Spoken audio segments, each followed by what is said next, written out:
Billionaire father surprises poor little girl caring for his son who got lost in the park. What happens next is incredible. The wind cut sharp that evening across Boston Common. Old oaks, tall and bare, stood like sentinels over the city's oldest public park, their branches trembling in the cold. Beneath them, a girl no older than 7 pulled her coat tighter around her.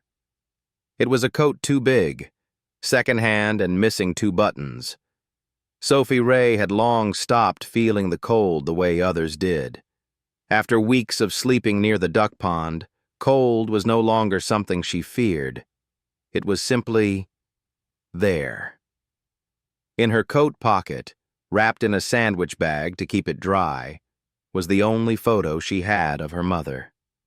Her mother's smile was faint now, like it was slowly fading into the paper. Sophie touched it with reverence every night, like a prayer she didn't know how to say out loud. It was just after sunset when she heard it. A soft cry. Not the sharp, urgent sound of an animal, but something human, something lost. Sophie turned toward the sound, her senses sharpened not by fear, but instinct. It came again, a muffled whimper behind the hedge near the swan boats. She crept closer and parted the bushes. There, curled like a frightened kitten beneath the wooden bench, was a boy. He couldn't have been more than 5, dressed in expensive layers that screamed he didn't belong here. Sophie dropped to her knees. "Hey," she whispered. "You okay?" The boy looked up, startled. His face was blotchy from crying, his nose running, cheeks red from the cold. But it wasn't just the weather. He was scared. "I can't find my daddy," he said through hiccuped sobs.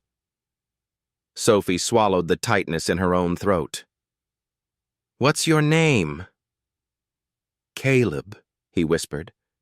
"How long have you been here, Caleb?" "I don't know. I saw balloons and chased them, and then he was gone." Sophie looked around. No adults in sight. No search party. Not yet.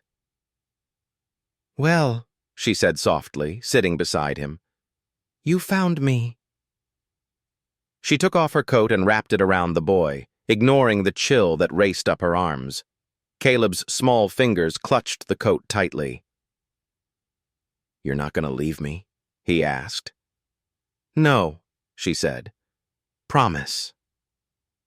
She found a spot under a low oak where the wind didn't bite as hard. They huddled together, her back against the tree trunk, Caleb tucked into her side. He kept looking up at her, as if to make sure she wouldn't vanish. "Want to hear a song?" she offered, her voice raspy but soft. He nodded. She began to hum the tune her mother used to sing. "Shine, little star, don't be afraid." The lyrics were simple, worn into her memory like the creases of her photo. Caleb's eyes fluttered, slowly growing heavy. Night deepened. Above them, Boston's lights shimmered, but the stars, real ones, broke through. Cold stars, silent watchers. Sophie didn't sleep. She kept her eyes open, one hand on Caleb's back. No one had watched over her like this, not since her mother. But now, she would be that for him. She didn't notice the man until the crunch of footsteps on gravel broke the silence. Bright flashlight beams swept the park. Sophie tensed. "Caleb!" a voice roared. It was full of panic, the kind that cracks through bone. The boy stirred. "Daddy?" Jonathan Whitmore, a tall man in a black wool coat and leather gloves, sprinted toward them, followed by 2 security men. When he saw his son in the arms of a ragged girl, he froze.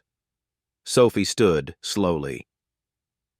"He's okay," she said, defensive already. "He was crying. I stayed."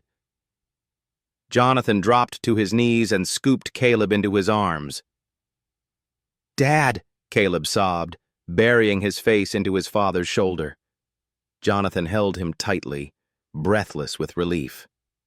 Then he looked at the girl. Really looked. She was dirty, thin, her hair tangled, but her eyes were watchful, not frightened. And when Caleb reached toward her, whispering, "Don't leave, Sophie," something in Jonathan cracked. "You know her name?" he asked Caleb. "She stayed with me," Caleb said. "She's nice." She sang. Jonathan rose, still holding his son. "What's your name, sweetheart?" Sophie hesitated. "Sophie Ray." He nodded slowly. "Are your parents nearby?" She shook her head. "You hungry?" She nodded. He turned to his team. "Cancel the rest of the search. We found the hero of the night." And to Sophie, he said the words that would change everything. "Come on. You're coming with us." Jonathan Whitmore had attended mergers that decided the fate of billion-dollar companies, and he had delivered eulogies that cracked through his voice like glass. But nothing had left him as shaken as seeing his son sleeping in the arms of a girl the world had forgotten. They had walked in silence from the park to the waiting car. Caleb clung to his father with one arm and held Sophie's hand with the other like she was a secret he didn't want to lose. The snow had started to fall, soft and slow, as if the city itself had exhaled. The black SUV purred along the icy streets of Back Bay, heading toward Jonathan's home in Brookline. Sophie sat in the back seat, eyes wide, hands pressed against her lap. She'd never seen leather seats like these, or car windows that whispered up and down at the push of a button, or a child's car seat that looked more comfortable than any bed she'd ever known. Caleb, warm and safe now, had begun to talk. "She sang to me, Dad, even though she was cold. She gave me her coat." Jonathan looked in the rearview mirror. Sophie didn't speak, but she didn't look away either. There was pride in her silence, not arrogance, something older, a kind of dignity that shouldn't have belonged to a 7-year-old child. At the next red light, Jonathan turned slightly in his seat. "You really stayed with him the whole time?" Sophie nodded. "He was scared." He nodded back. "So was I." She looked down. "I know what that's like," she whispered. Jonathan didn't press her. He only said, "We're almost home." The Whitmore house stood behind wrought iron gates on a quiet street in Brookline. It wasn't the biggest in the neighborhood, but it had character. Ivy on stone, bay windows that caught the morning light, and a small library on the second floor that once belonged to Jonathan's wife. As they entered, warmth wrapped around them like a quilt. The hallway smelled of cedar and cinnamon. A fire crackled faintly in the living room. Sophie hesitated just inside the door, afraid to track in snow. Her shoes were soaked through. A kind-faced housekeeper named Rosa came hurrying from the kitchen. "Señor Caleb!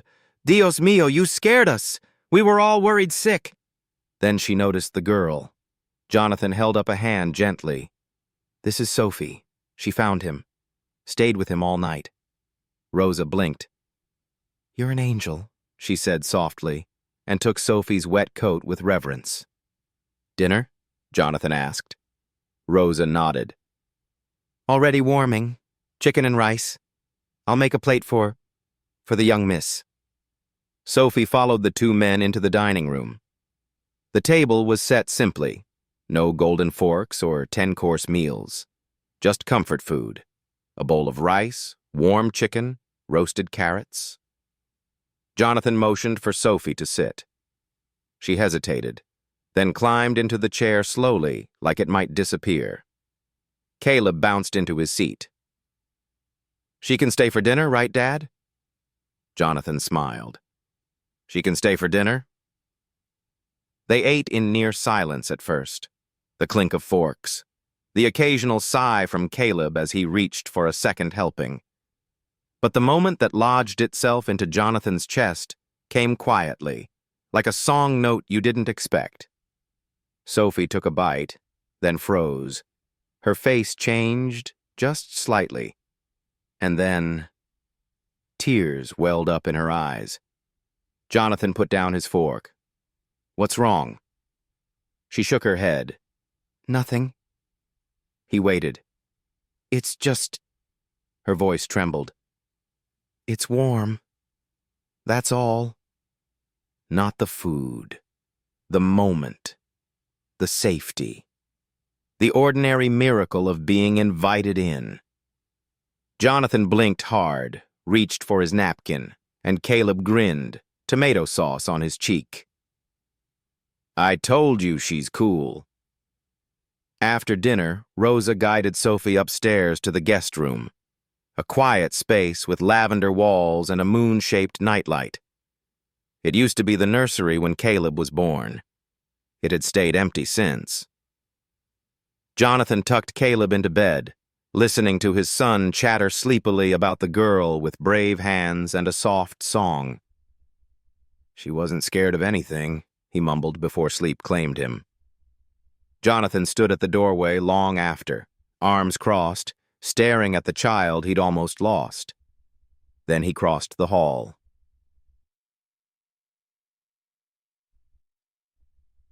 The guest room door was slightly ajar. Sophie sat on the edge of the bed in her pajamas, borrowed ones, too long in the arms.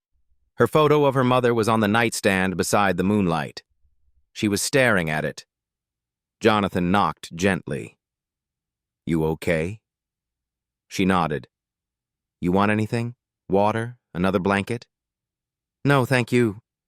This is—" She didn't finish. Jonathan stepped inside. "You did something extraordinary tonight." She looked up at him. "Anybody would have done the same." "No," he said gently. "Most people would have kept walking." She looked away. "I don't know where I'm supposed to go tomorrow." Jonathan sat on the armchair near the dresser. "You don't have to decide that tonight." Sophie swallowed hard. "This isn't my home." He tilted his head.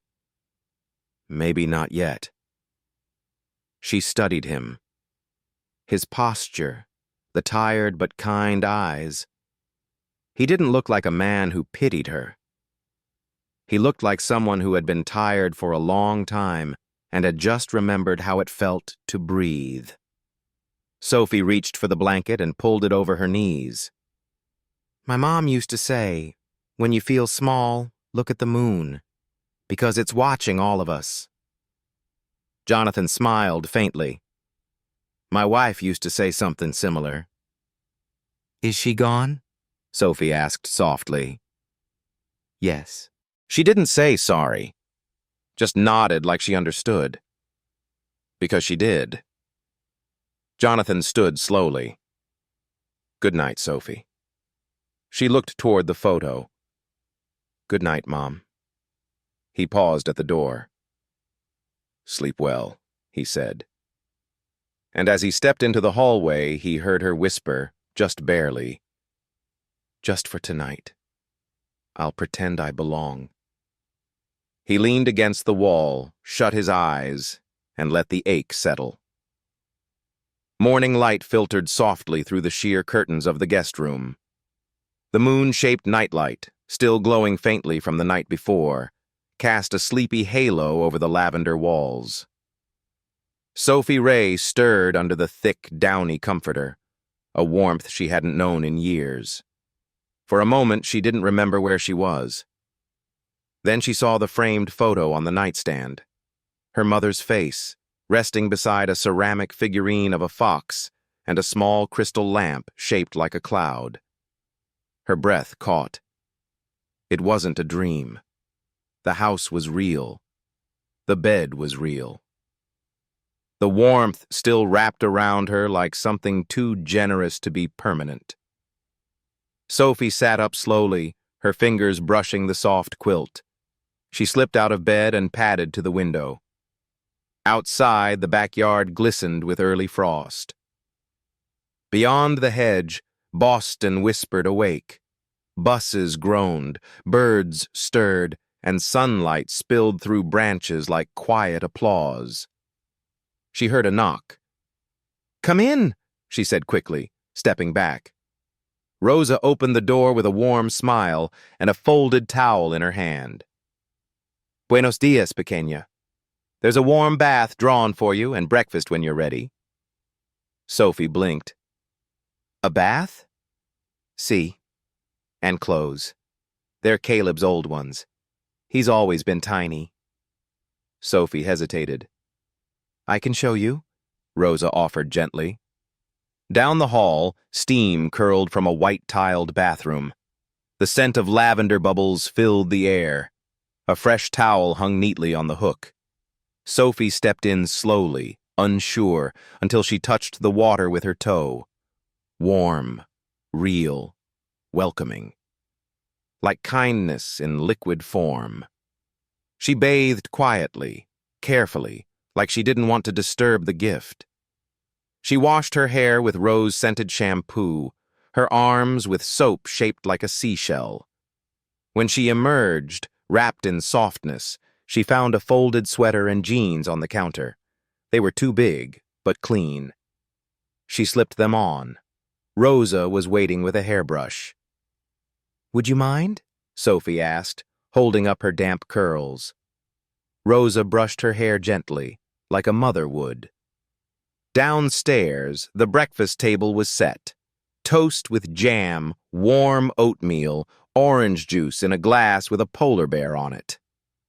Caleb was already digging in, hair tousled, eyes bright. "Sophie," he cheered, "you smell like my old baby soap." Jonathan sat at the end of the table, coffee in one hand, tablet in the other. But when Sophie entered, he set it down. Just watched her. "Sleep okay?" he asked. She nodded. "You like oatmeal?" "I love it," she said.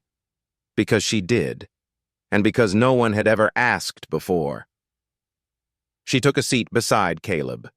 He leaned into her without realizing it, like he already expected her to be there. Jonathan smiled. For the first time in 2 years, breakfast felt complete. Later that morning, Jonathan found himself alone in his study. He turned on the fireplace, though it wasn't particularly cold. Habit, maybe, or comfort. He stared at the framed photo on his desk, his wife, Caroline, holding newborn Caleb. Her eyes were full of something he hadn't seen since presence, devotion, the kind of love that showed up even when it hurt. He hadn't thought about adopting, or fostering, or even healing. He'd been living in maintenance mode. Function, protect, survive. But this girl, she wasn't just a visitor. She had wedged herself into his son's heart. And quietly, somehow, into his. Jonathan opened his laptop. Searched. Massachusetts Child Protection Reporting Procedures. Then, emergency shelter options for minors. Then, family court guardianship process. He paused, closed the browser. Not yet. Upstairs, Sophie wandered into the room across from hers. The door was open. Inside, books stacked to the ceiling, a globe beside the window, model rockets, and a solar system mobile hanging from the ceiling. She stepped in. Caleb's room. He was sitting on the floor, building something with magnets and little blocks. "Come in," he said. "I'm making a city that floats in the air. Want to help?" Sophie sat cross-legged beside him. She picked up a magnetic sphere and clicked it into place. "You're good at this," Caleb said. My mom used to say I was good at patterns. What's that mean? It's like seeing how things fit together, even when other people can't. Caleb nodded like that made perfect sense. She must have been really smart, he said. Sophie looked at him, her voice quieter now. She was kind. That's smarter than anything. They built in silence. Floating towers, bridges with no support, homes in the sky. That afternoon, Jonathan found the two of them curled up on the library couch. Caleb had fallen asleep with a book open on his chest. Sophie sat beside him, flipping through pages carefully. You like reading? Jonathan asked from the doorway. Sophie looked up. Only when no one makes me. He smiled. That's the best kind. He crossed the room and sat across from her. Sophie, can I ask something? She closed the book slowly. Yes? Do you have any family I could call? She shook her head. Not anymore. Your mom? She passed away 2 years ago. Cancer. She was strong, though. Even when she got really thin, she still sang to me. Jonathan's voice caught. She sang to you? Every night. Same song. Shine, little star. He finished it before he could stop himself. Don't be afraid. You're made of light. Sophie's eyes widened. My wife used to sing that to Caleb. Every night. The room went still. Jonathan leaned forward. You said your name is Sophie Ray? She nodded. Did your mother ever live near Dorchester? Sophie's breath stilled. Yeah. How did you... He shook his head. I think Caroline, she volunteered at a hospice once. I remember her telling me about a woman with a daughter named Sophie. She said the girl had eyes like sky after a storm. Sophie blinked fast. That's what my mom called me. Her little storm light. Jonathan's heart clenched. Maybe this isn't coincidence, he said softly. Maybe it's a circle, she whispered.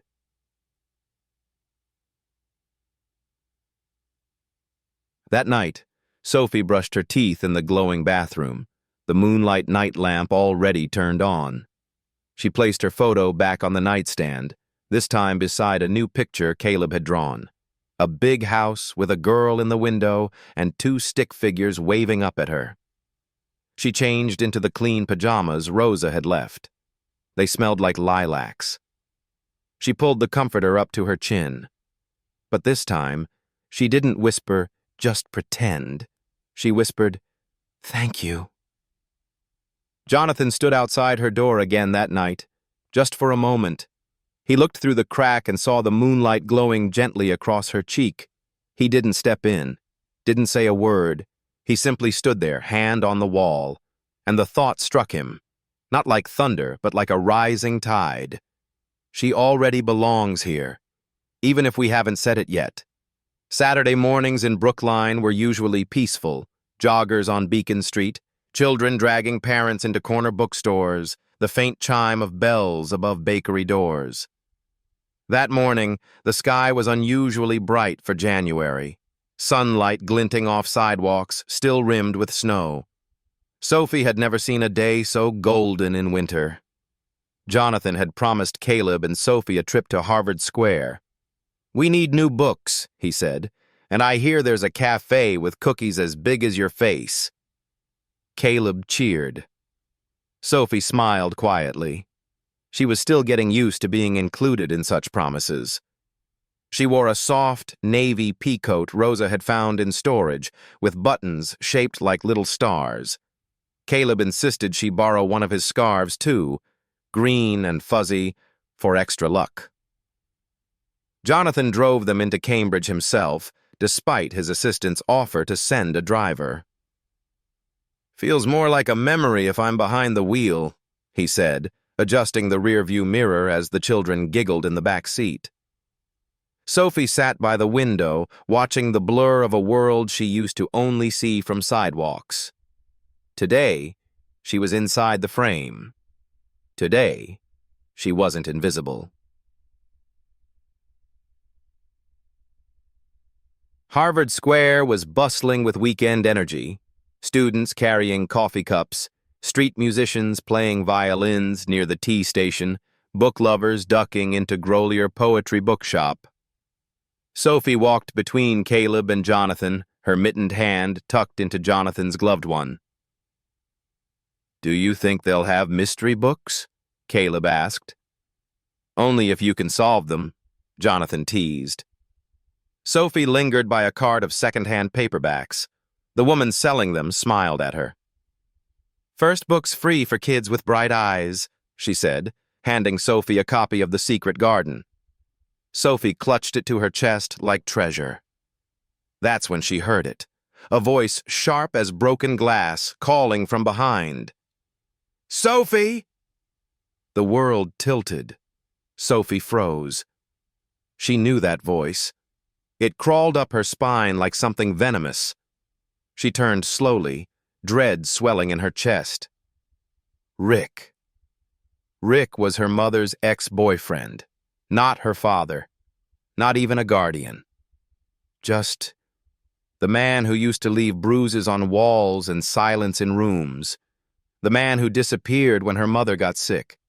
The man who'd last seen Sophie on a Tuesday afternoon and told her, "You're on your own, kid." And now, he was standing on the sidewalk in a leather jacket, smiling like he owned her. "There you are," he said, stepping closer. "I've been looking everywhere."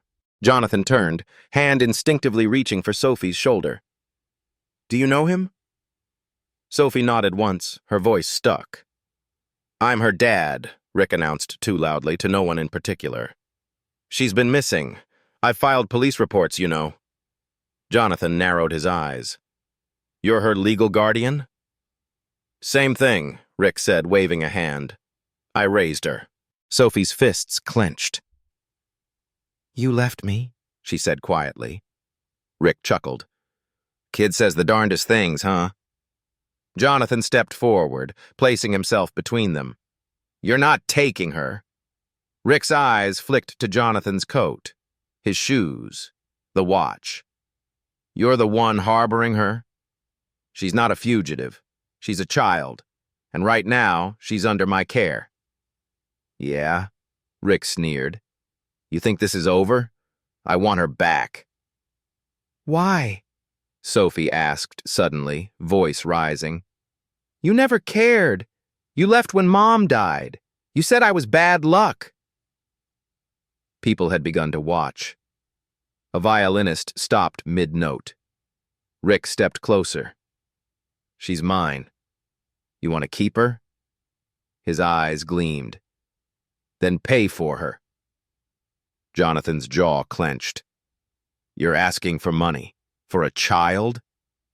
"Think of it like reimbursement," Rick said, grinning. Caleb clutched Sophie's coat. "Dad?" Jonathan reached into his coat, not for a wallet, but for his phone. "I'm calling the police." Rick raised his hands mockingly. "Go ahead. Let's see who they believe." Sophie stepped forward. "Tell them," she said evenly, "where I slept last Tuesday." Rick blinked. "Tell them what color my blanket was. What I had for dinner the last time I saw you. Tell them when my birthday is." He didn't answer. Jonathan called 911.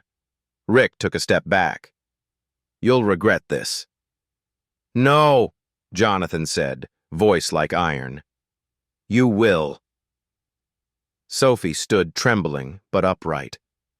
Caleb held her hand. Sirens arrived minutes later. Officers separated the crowd. Rick tried to spin a tale, but he had no proof, no documents, no photo newer than 2 years ago. Sophie had her story, her memory, her voice. And Jonathan stood behind her the entire time. When the officer asked, "Do you feel safe with this man?" Sophie said, "No." When they asked, "Do you have somewhere to stay?" she said, "Yes, with him," and pointed to Jonathan. Back in the car, Caleb was quiet. Sophie stared at the window, her book still clutched in her lap. Jonathan drove without speaking for a while. Then, "I'm sorry that happened." Sophie nodded. Jonathan pulled into a small park and stopped the car. "Do you want to talk about it?" "No." "Okay." They sat in silence.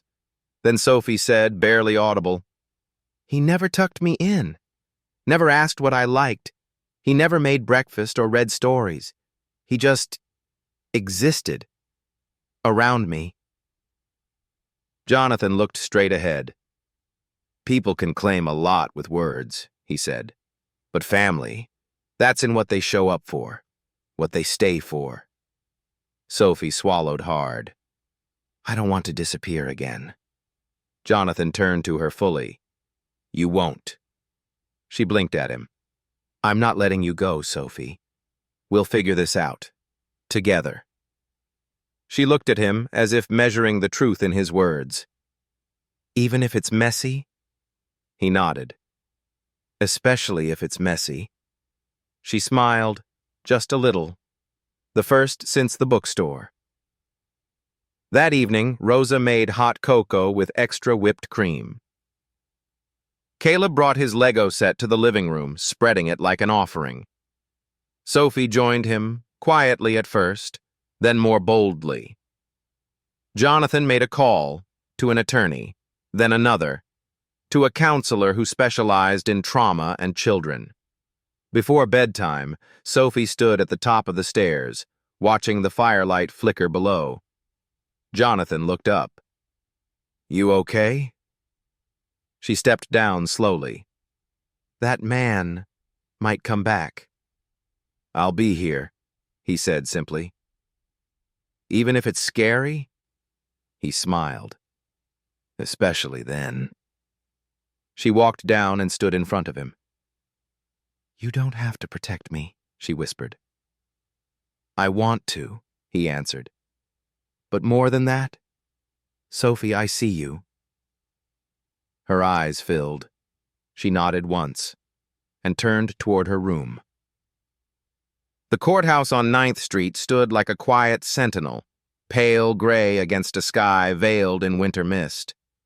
Inside, its hallways smelled of old wood and ink, and the walls whispered stories of custody, separation, protection, and sometimes redemption. Sophie Ray, age 7, sat on a bench outside Family Courtroom B, swinging her feet nervously above the floor. She wore her best clothes, a maroon dress with tights and the green scarf Caleb had once called Lucky. The scarf was knotted too tightly, as if it could protect her from more than the cold. Beside her, Jonathan Whitmore sat straight-backed in his tailored navy coat. But even with his polished leather shoes and composed expression, his left hand trembled ever so slightly on his knee. He wasn't trembling for himself. He was trembling for her. Across the hallway, Rick leaned casually against the opposite bench, a smug grin on his unshaven face. He wore a pressed gray suit, a borrowed tie, and an aura of calculated arrogance. His lawyer, a man named Dunning with too slick hair and a reputation for loopholes, stood whispering beside him, holding a portfolio thick with half-truths. Jonathan had brought someone too, Marianne Cole, a veteran family attorney with decades of courtroom experience and a no-nonsense kindness that had reassured Sophie the moment they met. "Are you ready, sweetheart?" she asked gently. Sophie looked up. "Do I have to speak?" Marianne crouched to meet her gaze. "Only if you want to. But if you do, the judge will listen." Jonathan added, "And I'll be right there, the whole time." Sophie nodded. Her small hands curled into fists, then slowly uncurled. I want to tell the truth.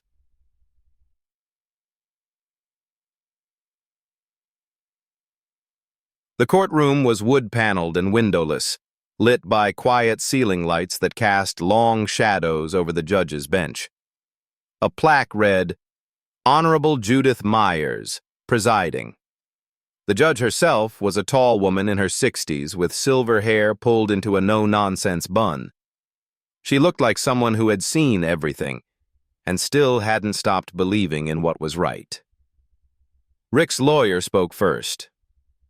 Your Honor, Dunning began, this is a simple case. My client, Mr. Rick Jennings, is the only living relative of the minor in question. Though he temporarily relinquished physical custody, he now wishes to resume parental care.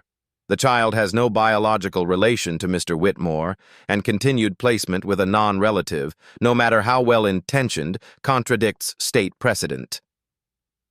Jonathan's jaw tightened. Mary Ann stood.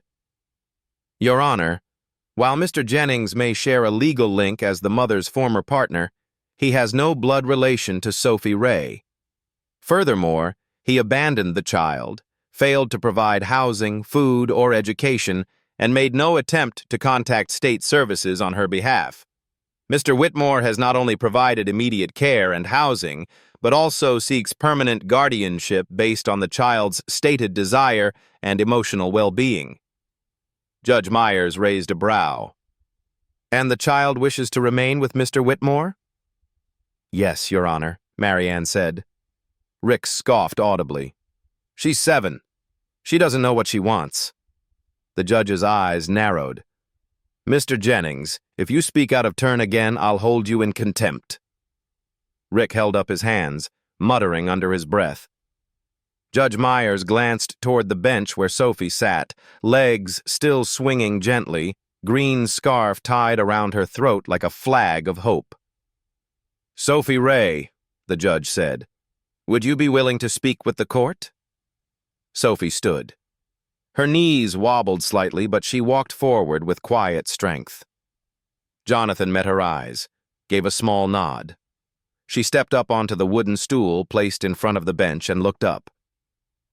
Hi, she said softly. Hello, Sophie, Judge Myers said. Thank you for being here. I know this isn't easy. Sophie nodded. Can you tell me who you've been living with recently? Mr. Whitmore, Jonathan. And how do you feel with him? Sophie took a breath. Safe. Like I can breathe all the way down. Judge Myers smiled gently. That's a beautiful way to put it. And what about Mr. Jennings? Sophie looked toward Rick. Her face didn't change. She didn't cry, but her voice grew quiet.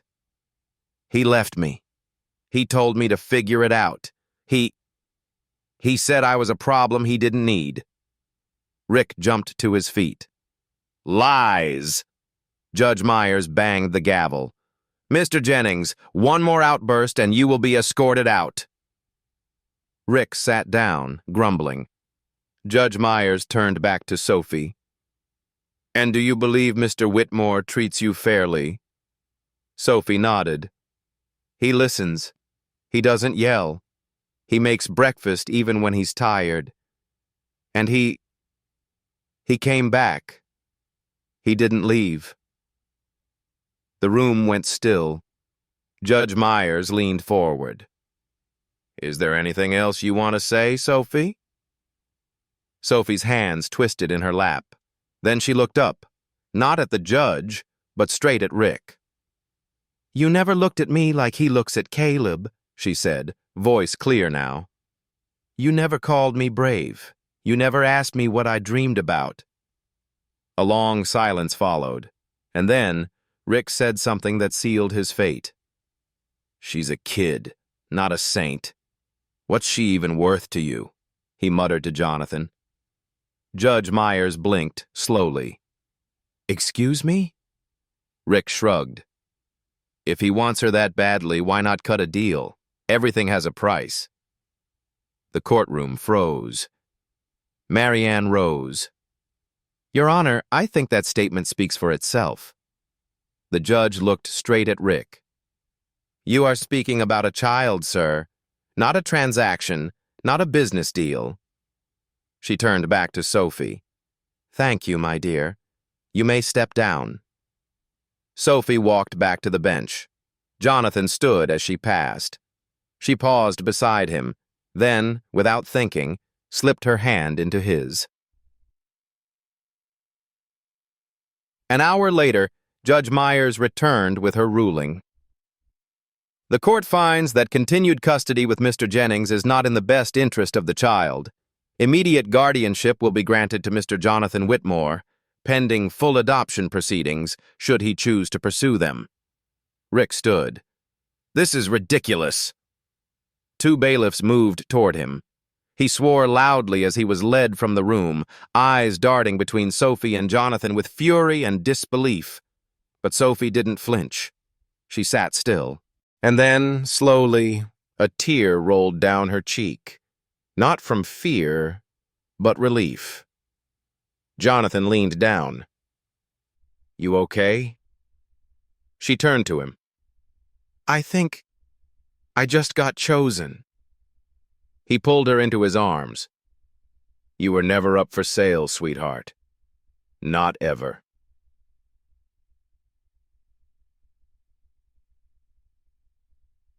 Outside the courthouse, the air smelled like city steam and melting snow. Caleb ran up to them from where Rosa had been waiting in the car. Did you win? He asked. Jonathan laughed. We all did. Caleb looked up at Sophie. Does that mean you're staying forever? Sophie looked at Jonathan. He nodded, just once. Yes, she whispered. Forever sounds good. The lavender room was no longer the guest room. 3 days after the hearing, Rosa had folded the guest linens and replaced them with a new set. Deep violet sheets, a comforter sprinkled with tiny stars, and matching pillowcases Sophie had picked out herself at a home goods store in Coolidge Corner. The moon-shaped nightlight stayed. But beside it now sat a photo of her mother in a silver frame, and next to that a new drawing. 3 people, holding hands in front of a house with a big red heart above the roof. Sophie's room. Her real room. Jonathan woke early that Monday morning. Not for a board meeting or investor call. He'd postponed all of those. This morning he was practicing how to roll an omelet. The first one flopped.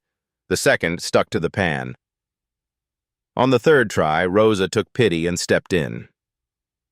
Senor Whitmore, she said, gently easing him aside.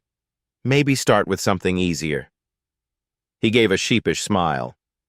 I wanted to surprise them. Toast is also a surprise when it's not burned, she teased, pointing to the toaster. Jonathan laughed and pulled open the fridge again. He hadn't cooked much since Caroline passed. Back then, he used to make French toast on Sundays, bacon in smiley shapes for Caleb. He remembered a morning when Caroline had said, "Cooking is just love you can taste." He wanted Sophie to taste that, even if it was scrambled eggs instead of perfection.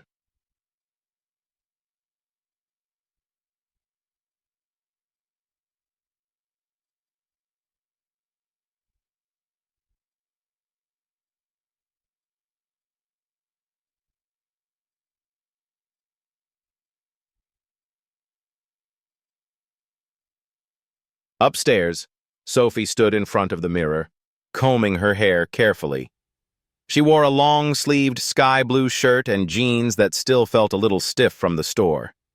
Caleb sat cross-legged on her rug, arranging action figures. You nervous? He asked. A little, she said. Don't be. I'll show you where the swings are. Sophie smiled. Thanks. He hesitated. I'm glad you're here.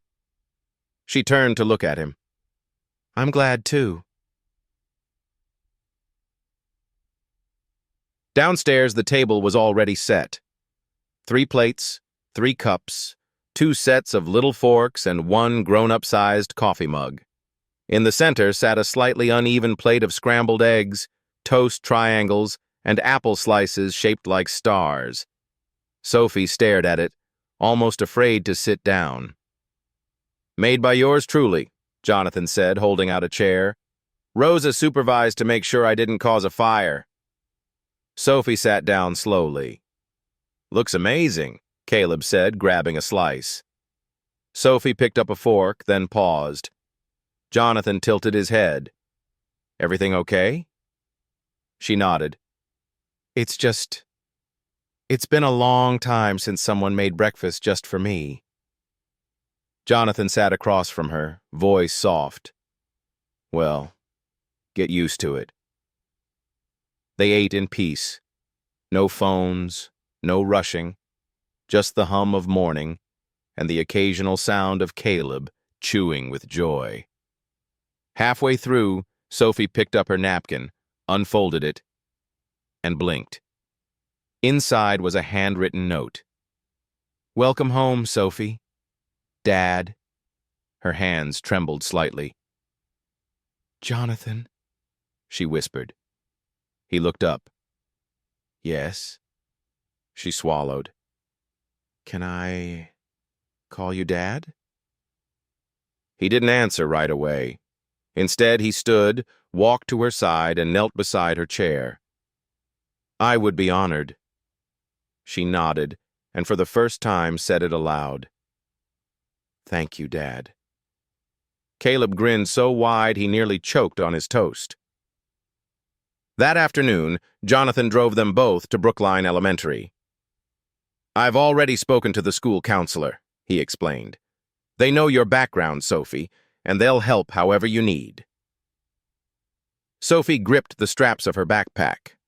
It was new, bright purple with a little shooting star pin she'd picked out. A lunchbox with a handwritten note from Jonathan was tucked inside.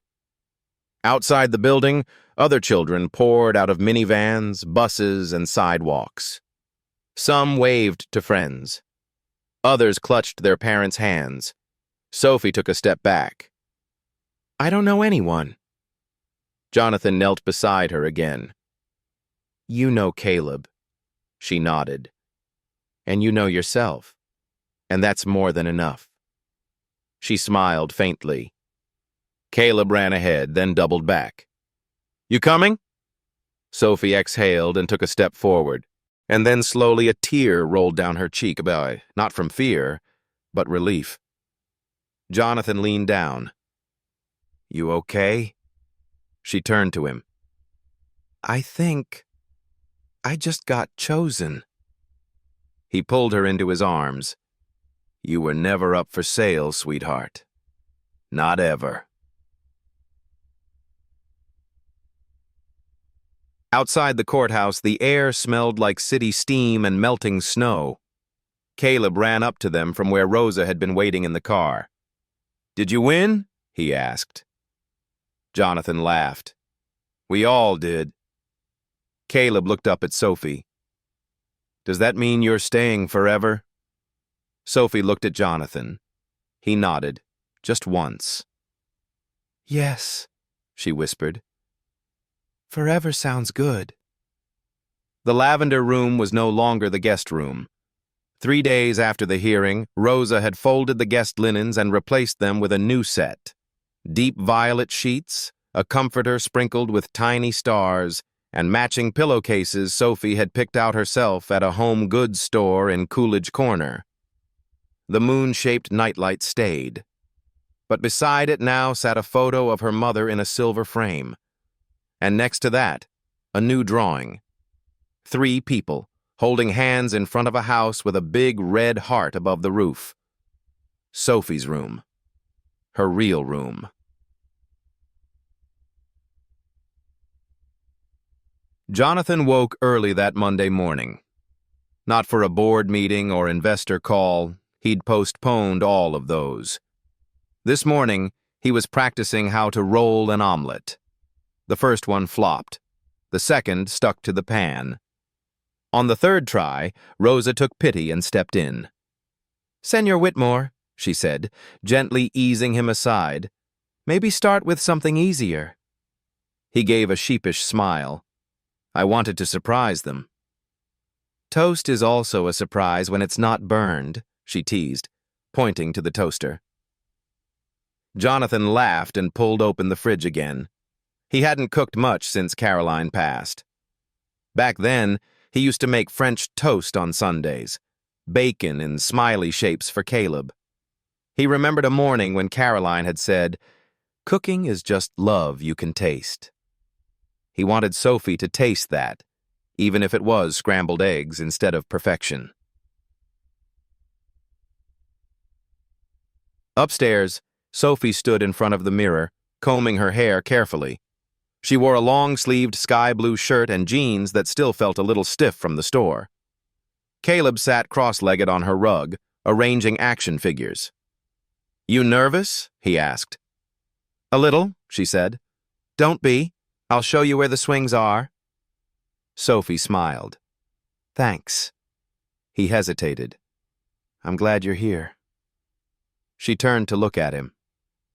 "I'm glad, too." Downstairs, the table was already set.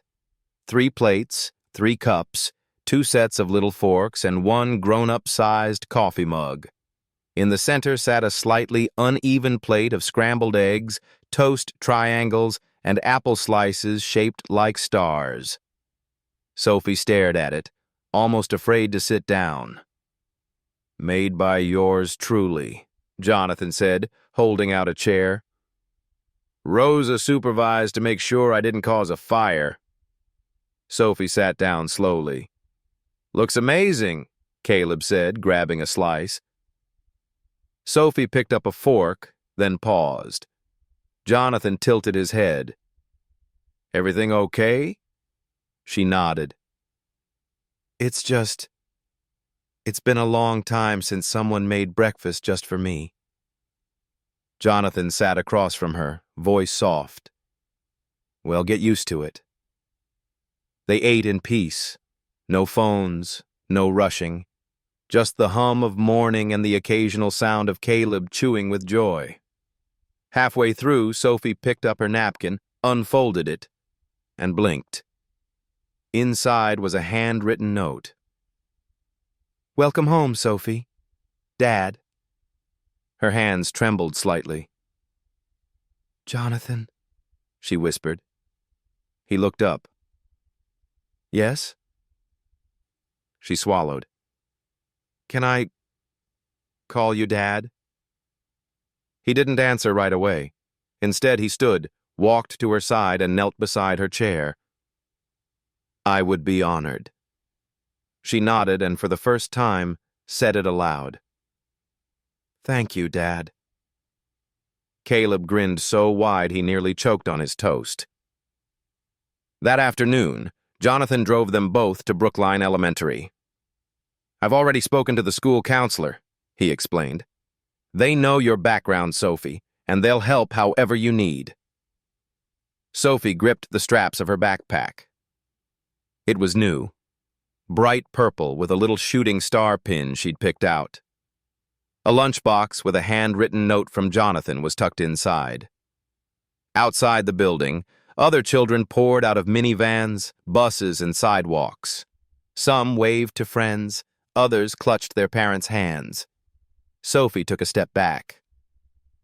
"I don't know anyone." Jonathan knelt beside her again. "You know Caleb." She nodded.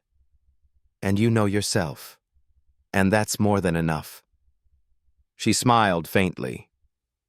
Caleb ran ahead, then doubled back. "You coming?" Sophie exhaled and took a step forward. Back at the house, Jonathan returned to his study. But instead of opening his laptop, he opened the filing drawer labeled Private. He pulled out Caroline's old journal. He hadn't read it in 2 years. Inside were sketches, clippings, and notes in her elegant cursive. Quotes from their early days. Ideas for bedtime stories she never got to write. Halfway through, he found an entry marked, "If something ever happens to me." His breath caught. It read, "Please let Caleb know he was my light. And if another child ever finds her way to your heart, open the door. Love her like you'd love your own. That's the kind of man I married." Jonathan closed the journal and pressed his palm over the page. "I'm trying, Caroline," he whispered. "I'm really trying." That evening, Sophie returned from school with flushed cheeks and windswept hair. "How was it?" Jonathan asked. She looked at him, and something in her posture told him everything before she spoke. "Someone asked if you were my real dad," she said. His heart clenched. "What did you say?" She looked up, then down, then back at him. "I said, yes, because I think you are." Jonathan knelt again, hand over his heart. "You're my real daughter, Sophie. The papers won't make it truer." She nodded, then stepped forward and hugged him tightly. That night, the three of them sat at the table again. This time it was takeout from a Thai place Jonathan had once loved but forgotten to revisit. They used chopsticks badly and laughed when Caleb dropped a spring roll in his lap. After dinner, they made a chart on the fridge with magnets. Monday, Caleb sets the table. Tuesday, Sophie picks dinner. Wednesday, Dad reads bedtime stories. Thursday, dance party night. Friday, family movie in pajamas. At the top, Sophie wrote in neat, careful print, "The Whitmore family." Jonathan stared at it a long time after the kids went to bed. He wasn't filling a hole anymore. He was building a home. Sophie read it twice before zipping the backpack shut and stepping off the curb. Inside room 3B, Ms. Carter greeted each student with a warm smile and a "glad you're here." Sophie took her seat by the window, next to a girl named Ava, who loved unicorns and never stopped talking about sea turtles. At first, Sophie had only listened, but that morning she had whispered, "Did you know sea turtles can sleep underwater?" Ava had gasped, "You're so smart, you should come over sometime." Sophie had smiled and said, "Maybe." During reading circle, she raised her hand to read a paragraph aloud. During math, she solved a problem faster than expected. And during recess, she stood near the swings, watching Caleb play kickball until he called out, "You want the last turn?" She ran and kicked hard, and the ball soared past 3 kids. Caleb grinned. "Told you she's cool." But it was lunch that changed everything. She sat alone at first. That wasn't unusual. She liked watching the cafeteria move, kids swapping sandwiches, milk cartons slamming shut, trays sliding on the rails. Then, a boy named Jaden slid into the seat beside her. "You're the girl who lives with Caleb, right?" Sophie blinked. "Yeah." "He said you're his sister now." She paused. "I guess I am." Jaden studied her a moment, then nodded. "Cool. Want to trade? I hate carrot sticks." She smiled. "Deal."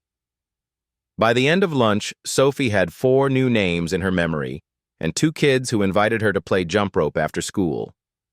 That night, she wrote in her journal, "Today, I was part of something. Not because someone made me, because they wanted me there."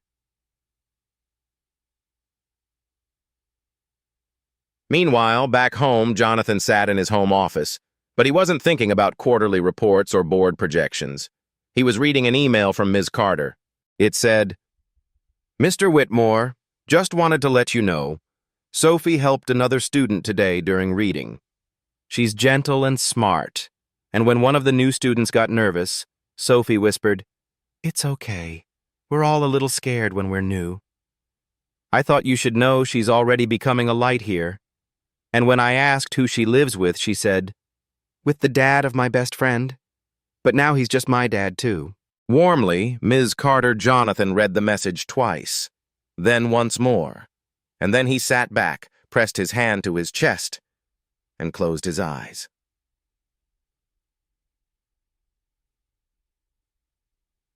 That evening, when Sophie got home, she kicked off her shoes by the door and ran to the kitchen. "Dad!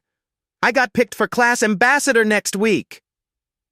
Jonathan looked up from the cutting board where he was chopping bell peppers for taco night. "That's amazing. What's a class ambassador?" "I get to walk new kids to their classroom and tell them where the bathroom is." "That's a big job." She nodded. "Ms. Carter said I'm good at making people feel less invisible." Jonathan's hands stilled. The words hit somewhere deep. Sophie looked at him. "That's kind of what you did for me." He blinked. "I just saw you." "That's the same thing." He set the knife down and opened his arms. Sophie ran into them. Later, after dinner and homework and a mini pajama concert where Caleb and Sophie took turns singing into hairbrushes, Jonathan found himself staring at the family wall in the hallway. Caroline's photo still hung there, soft and timeless. Beside it now were new frames, Sophie's first school portrait, a crayon drawing of the three of them under a starry sky, a list Sophie had written in her new wish notebook. 1. Keep Caleb safe. 2. Learn all the stars' names. 3. Make Mom proud from heaven. 4. Be the best part of someone's day. 5. Stay. Jonathan touched that last word gently with one finger. Stay.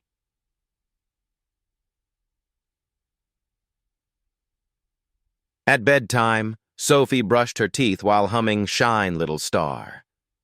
Caleb had already dozed off, one arm draped off the bed like a sleepy tree branch. Jonathan came to tuck her in, like he did now every night. "You like school?" he asked, smoothing the blanket. She nodded. "I like it better when I know I can come home." He smiled. "That feeling doesn't go away, you know? Not when it's real."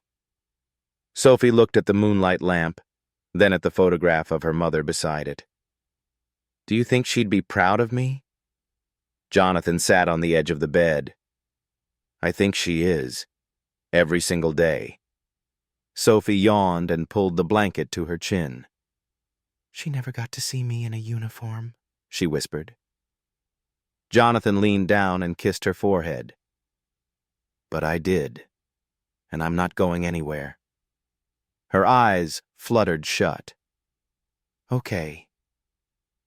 The house was quiet again. But the quiet wasn't empty. It was full of belonging, of healing, of something forming that didn't have a name at first, until someone simply said, family. On the first warm day of March, Jonathan found Sophie sitting quietly beneath the dogwood tree in their backyard, a spiral notebook open in her lap, her pencil unmoving. Wind stirred her curls gently, and the edges of the page fluttered like wings, unsure if they wanted to fly. He had come outside to ask about dinner. Rosa was debating between soup or spaghetti, but he stopped short when he saw the expression on her face. It was distant, not sad exactly, but deep, like her thoughts had gone walking somewhere only she could follow. "Sophie?" he asked softly. She looked up, blinking back to the moment. "Hi, Dad."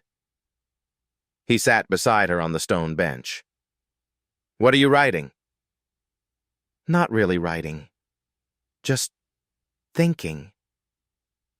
He waited. Then she asked, almost too quietly, "Did you ever forget her voice?" Jonathan didn't have to ask who she meant. He looked toward the sky. The clouds were thin and drifting. The kind Caroline used to say looked like promises not yet spoken. "Sometimes," he admitted. And then I hear something. A laugh, a song on the radio, and it all comes back. Sophie nodded. I can't hear my mom's voice anymore, she whispered. Not even in my dreams. Jonathan felt the ache of those words ripple through him. She used to sing to me every night, even when she was sick, even when she couldn't sit up all the way. She'd pat the bed and say, "Come here, Stormlight. Time to shine." Her voice broke. And I didn't say it back the last night. I just fell asleep. Jonathan reached for her hand. She knew. Sophie blinked hard. But I didn't. He held her gently as the wind swirled around them.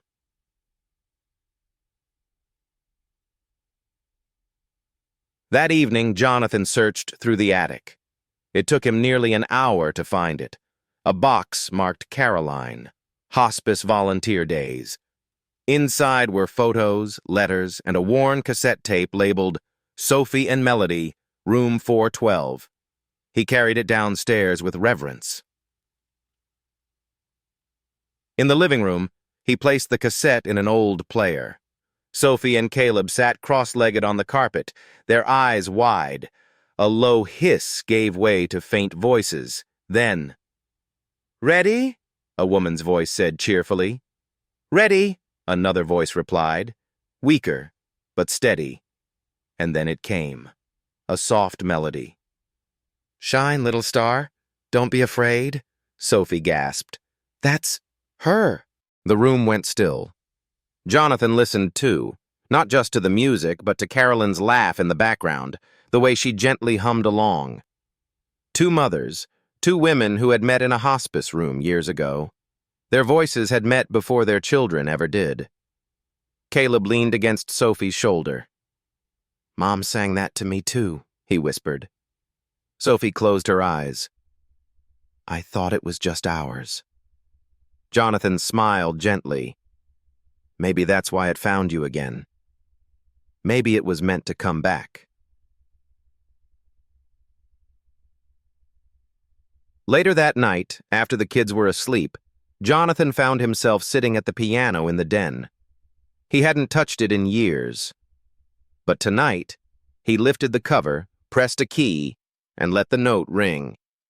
And then another, and another, until slowly, imperfectly, the lullaby came to life beneath his fingers.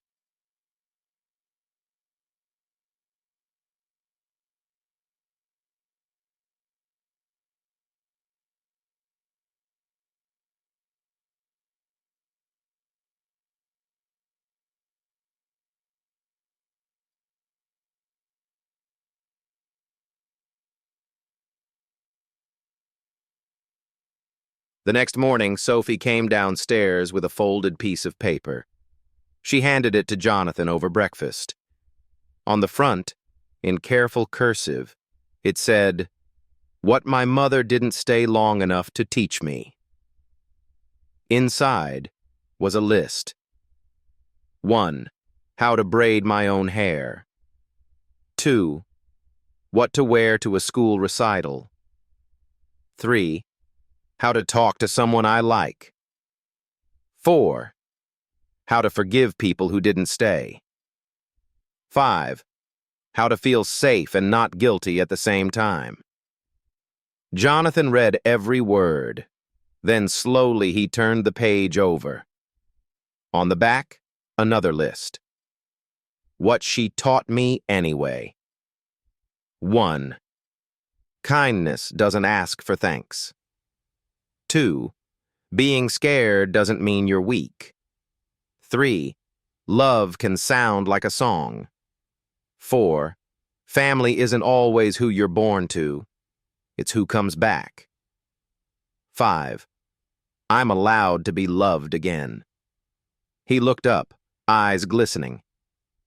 I think she'd be very, very proud, he whispered. Sophie didn't say anything. She just leaned across the table and wrapped her arms around him. That weekend, the three of them spent a quiet Saturday painting Sophie's bedroom together. The walls had been lavender. Now she chose pale blue, the color of mourning, she called it. They splattered paint on their shoes, got streaks in their hair, and wrote their names in tiny letters behind the doorframe before painting over them. A secret only they knew. At the end of the day, Jonathan framed her mother's photo in new glass and hung it beside a new one, a photo of the three of them taken on the front porch. Sophie in the middle, grinning. Caleb with his arms flung around her neck. Jonathan with his hand gently on her shoulder. Below them, in marker, what love built after.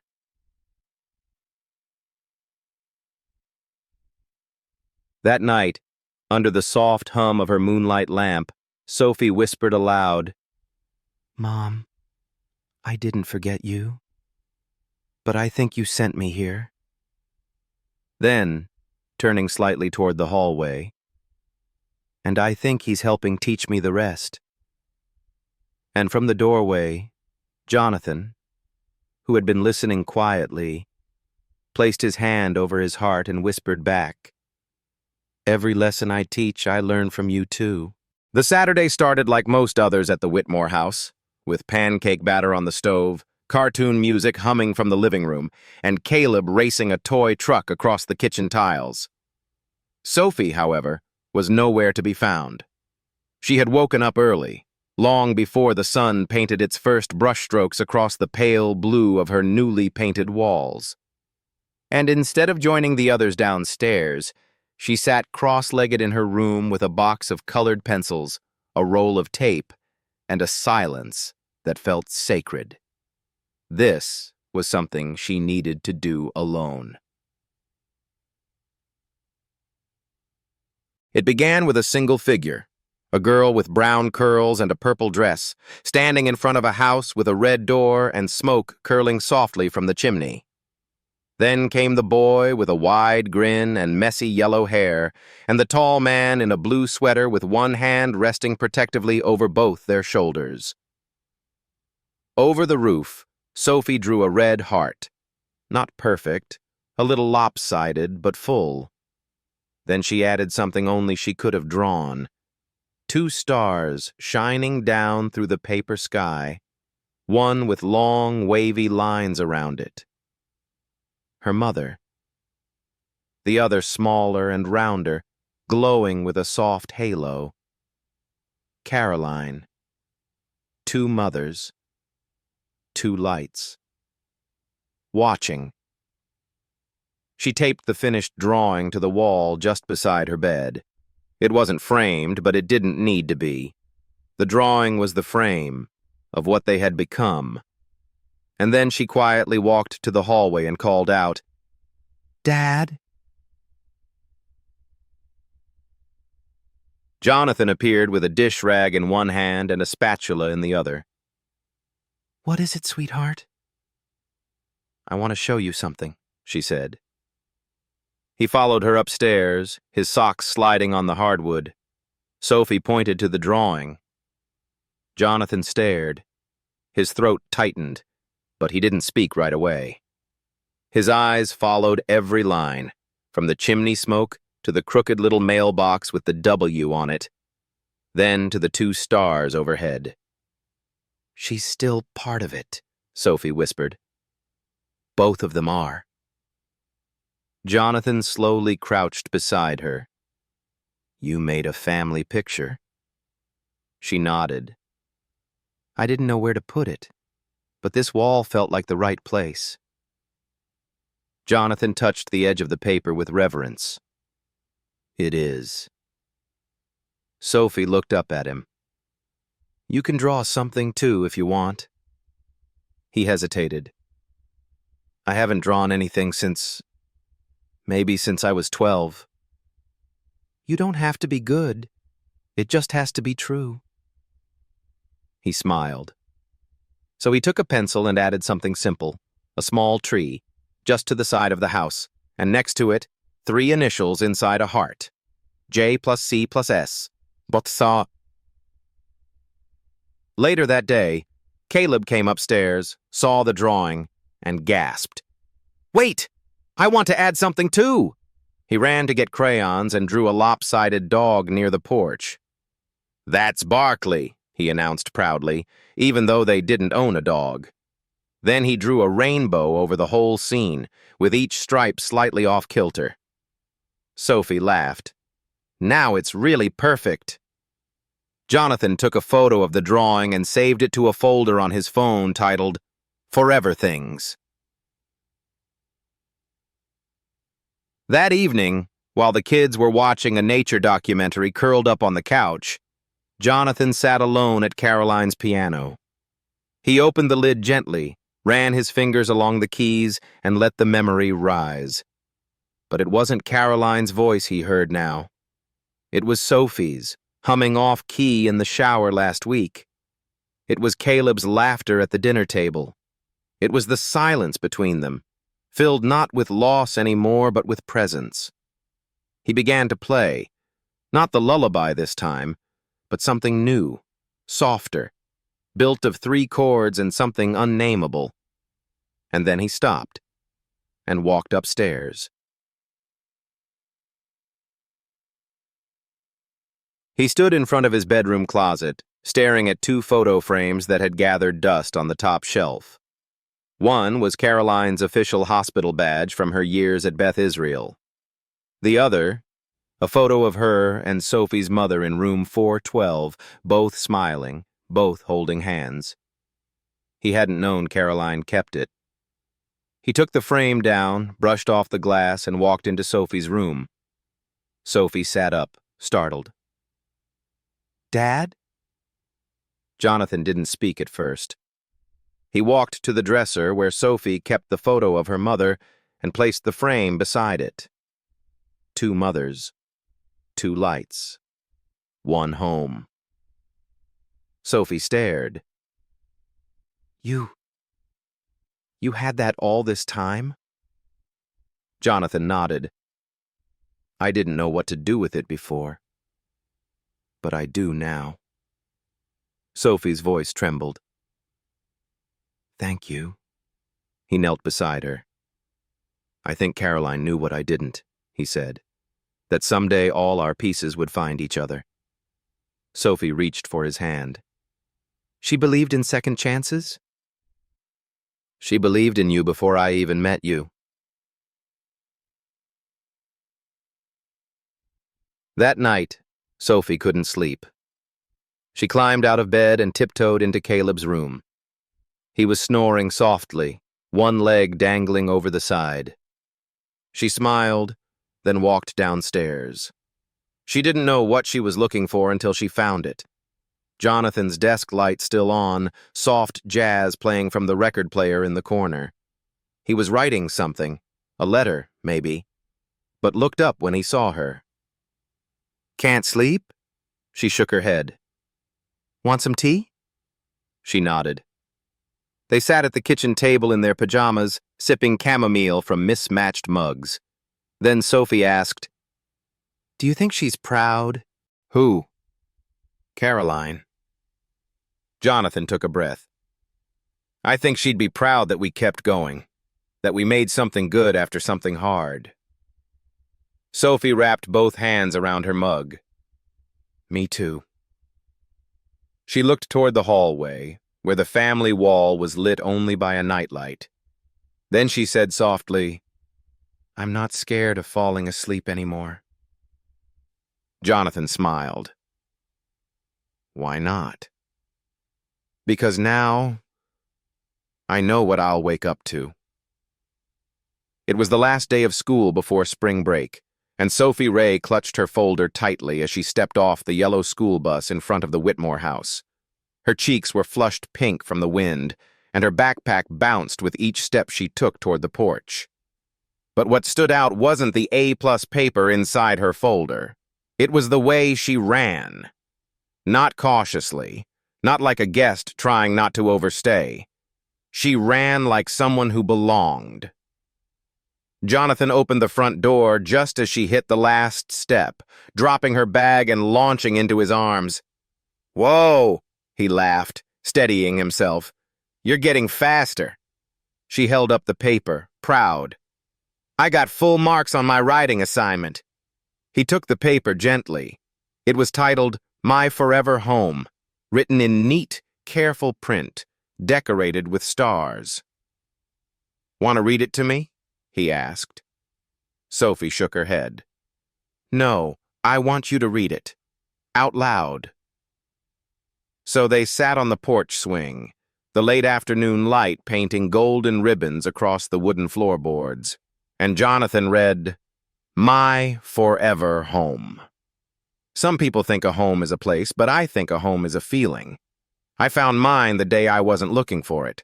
It had a red door, a boy with a crooked smile, and a man who didn't ask me to prove I was worth loving. My home doesn't ask me to be small.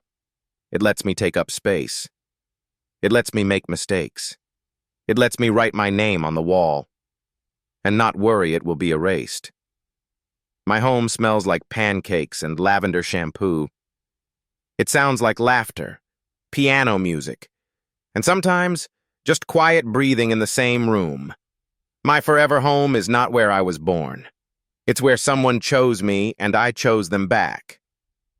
Jonathan's hands trembled slightly as he folded the paper. He looked at her. You wrote this. Sophie grinned. Caleb helped with the part about the pancakes. Jonathan blinked back the tears. It's beautiful. It's you. Inside the house, Rosa was decorating a cake. It wasn't anyone's birthday. But when Sophie had come home last week and announced, I've never had a party that wasn't for surviving something, Rosa had clapped her hands and declared, Then we throw a party for living something. So that evening, the house filled with neighbors, teachers, and friends. Ms. Carter came with a bouquet of tulips and a wrapped gift. A new journal, because I think you're going to write a book one day. Caleb's friends brought balloons. Jaden brought a hand-drawn card that said, Sophie is the best at kickball and at being nice. Jonathan stood in the kitchen, watching it all unfold. The music, the laughter, the way Sophie moved through the room with calm joy. Not a girl visiting someone else's life, but a girl finally walking through hers. When most of the guests had left, and Caleb had fallen asleep mid-sentence on the couch, Jonathan found Sophie sitting alone on the porch swing again, her arms tucked around her knees. Everything okay? He asked. She nodded. Just thinking. He sat beside her. The first time I came here, she said, I didn't think it was real. I remember, he said. You stood right there, afraid to walk in with wet shoes. She smiled. And now I track in mud and don't even say sorry. He laughed. As it should be. Then she turned to him. Is it really going to happen? The adoption? Jonathan's voice grew soft. It is. I met with the lawyer today. The paperwork is complete, and the court date is next Thursday. Sophie's breath hitched. That means... He nodded. That means soon. No one can ever take you away again. Not on paper. Not in law. Not ever. Sophie didn't cry. She just leaned her head against his shoulder and whispered, Then I think it's time. For what? For the thing I've been waiting to say. But I was scared to say it too soon. Jonathan held still. Sophie looked up at him, her voice small but clear.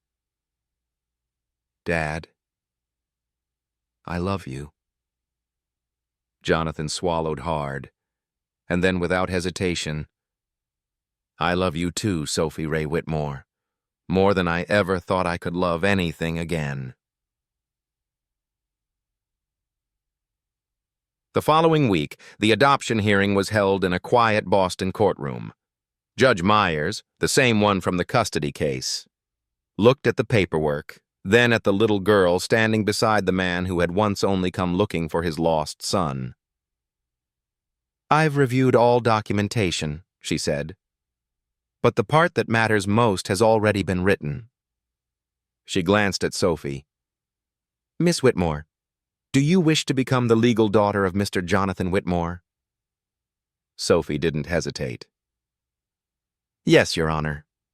The judge smiled. "Well then, I pronounce you what you already are, a family." Jonathan squeezed Sophie's hand. Caleb whispered, "Told you it'd happen." Rosa cried in the back row. Ms. Carter took pictures. And Sophie? She turned to Jonathan and said, "Can we go home now?" He smiled. "Let's."